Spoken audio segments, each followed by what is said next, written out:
প্রত্যেকের অধিকার, নির্বাচন করার যে অধিকার সুযোগ আমরা নিশ্চিত করব। আগামী দিনেও যে কোনো চ্যালেঞ্জ মোকাবেলার জন্য আপনাদের তৈরি থাকতে হবে। প্রয়োজনে আমরা আবারও রক্তের নজরানা দেব, ফেসিবাদকে দেশে আমরা প্রতিষ্ঠা হতে দেব না। আজকে আমাদের মাননীয় প্রধান উপদেষ্টা মহোদয় ঘোষণা করেছেন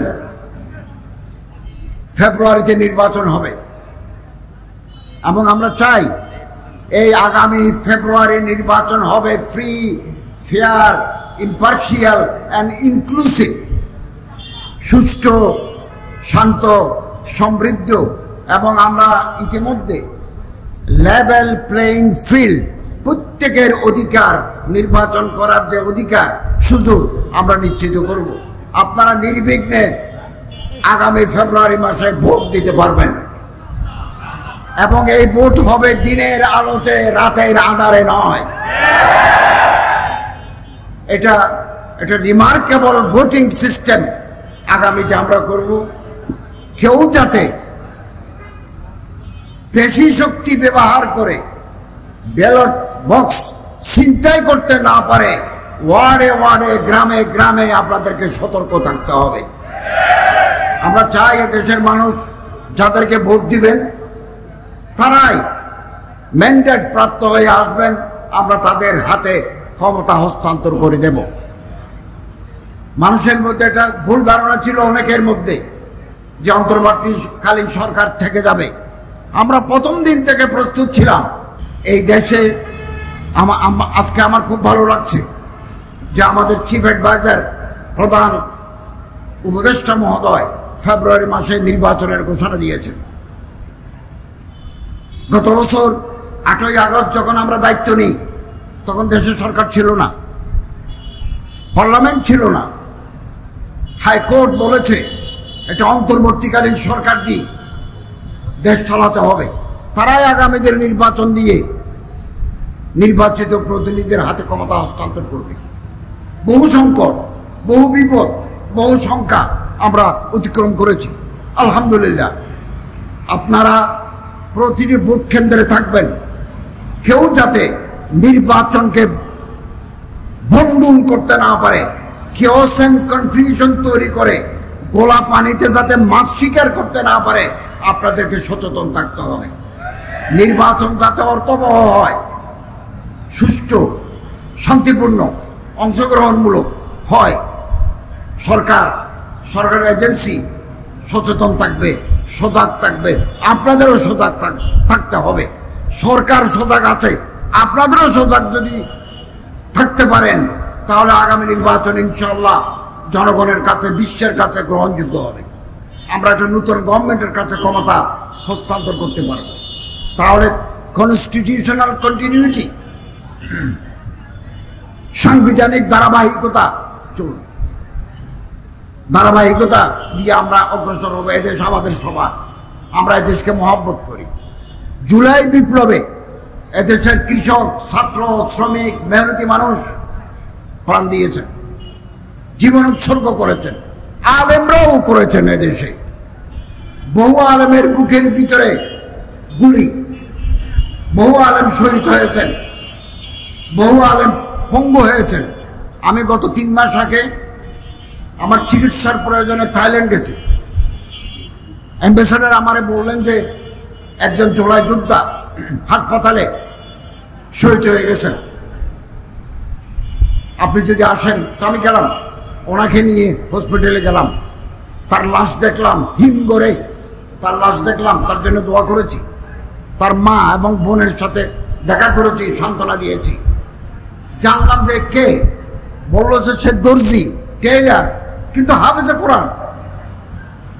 হাফেজে কোরআন হয়ে এই স্বৈরাচার বিরোধী আন্দোলন সে মাঠে নেমেছে এবং এখানে শহীদ হয়ে গেছে চট্টগ্রামে। একথা মনে রাখবেন, দেশের উপর কোনো দুর্যোগ যদি নামে, আলেম, ওলামা, হাফেজ, কারীরা ময়দানে নেমে তার মোকাবেলা করেন। অতীতেও তারা করেছে, আগামী দিনেও করবে।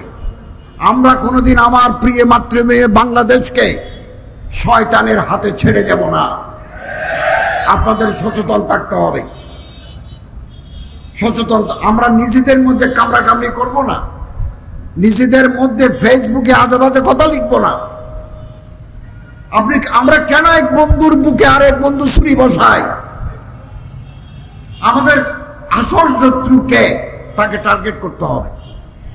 এই দেশ চলবে এই দেশের বৃহত্তর জনগোষ্ঠীর কথা মতো এই দেশ চলবে, কোন বিদেশি প্রেসক্রিপশনে এই দেশ চলবে না।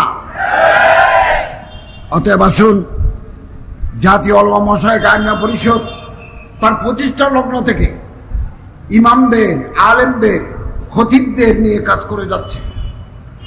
জনগণের মাঝে তাদের গ্রহণযোগ্যতা আছে এবং মুফতি আবরার সাহেব এবং হযরত মৌলানা আল্লামা নুরুল হুদা ফয়জী সাহেব এর নেতৃত্বে তারা সারা বাংলাদেশের গ্রামে গঞ্জে কাজ করে যাচ্ছে। এই সংগঠন বাংলাদেশ এখন পরিচিত, নন পলিটিক্যাল অর্গানাইজেশন। এই সংগঠন কোনো রাজনৈতিক সংগঠন নয়, মানুষের মাঝে দাওয়াত, তাবলীগ, তালিম, তাজকিয়া, ইসলাহ নফসের কাজ করে যাচ্ছে। আগামী দিনে এই সংগঠন আরো উন্নতির দিকে এগিয়ে যাবে ইনশাআল্লাহুল আজিজ। এবং বাধা বিপত্তি সংঘাত আগামী দিনে আসবে, এগুলোর মোকাবেলা করার জন্য আমাদের তৈরি থাকতে হবে। আল্লামা ইকবাল বলেন, বাদে মুখালিফ সে ন ঘবরায় খ্বাব, ये तो चलती है तुझे ऊंचा उड़ाने के लिए। আমরা যখন বিমানে যাই 13,000 ফিট উপর দিয়ে যায়, 12,000 ফিট উপর দিয়ে যায়, নিচে যদি বাতাস চলে বিমানে এক লাফে 45 মিটার উপরে চলে যায়। তো আমরা যাত্রাপথে আমরা যদি বাধা আসে তাহলে এর মাধ্যমে আমরা আরো এগিয়ে যাব, আমাদের শক্তি আগামী দিনে আরো বৃদ্ধি পাবে। পৃথিবীতে কোনোদিন জালিম চিরকালের জন্য জয়লাভ করতে পারে নাই, মজলুমের জয় হয়েছে। এবং আফজলুল জিহাদ কালিমাতুল হক ইনদা সুলতানিন জায়ের, হক কথা বলার, সত্য কথা বলার এই ধারাবাহিকতা জাতীয় উলামা মাশায়েখ আইম্মা পরিষদের আছে, আগামী দিনেও থাকবে।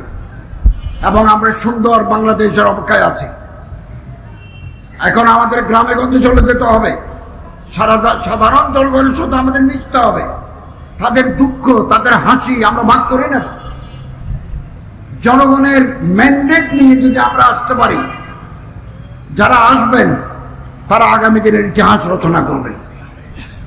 আমি আজকের এই সম্মেলনের সফলতা কামনা করি।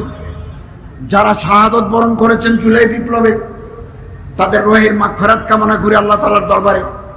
20,000 আহত, আমি এমন আহত ব্যক্তিকে হাসপাতালে দেখতে গেছি যার মুখ, নাক নাই, যার ঠোঁট নাই, গলা পর্যন্ত দেখা যায়। আমরা কিছু সাহায্য করেছি তাদেরকে, রাশিয়ায় গিয়ে তাদের নাক বানিয়ে এনেছি, মুখটা কেন তৈরি হয় নাই, এরকম ত্যাগ স্বীকার করেছে। মাদ্রাসার ছাত্রের চোখের ভিতরে গুলি, 2 চোখের ভিতরে গুলি।